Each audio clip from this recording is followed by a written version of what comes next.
Paul writes about this in Ephesians. He says, even as he chose us in him, when? Before the foundation of the world, that we should be holy and blameless before him. In love, he predestined us for adoption to himself as sons through Jesus Christ, according to the purpose of his will. That's God's past performance.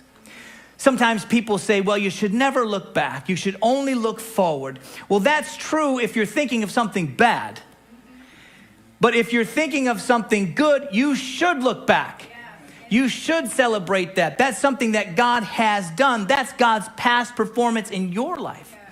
Some people like to keep like a gratitude journal or some kind of journal where they can see what God's done. And then anytime they start to doubt, they look back and they realize God has done this. Or just sharing your testimony like you've done this morning.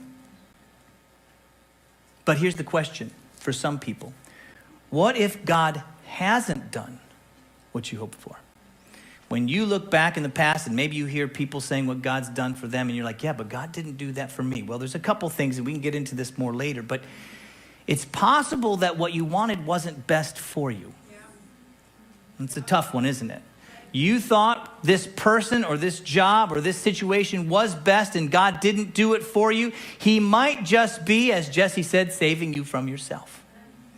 Or it's possible that God's not done with what he's doing, and you just haven't experienced that yet. For you, it's not what God has done, it's what God is doing still at work.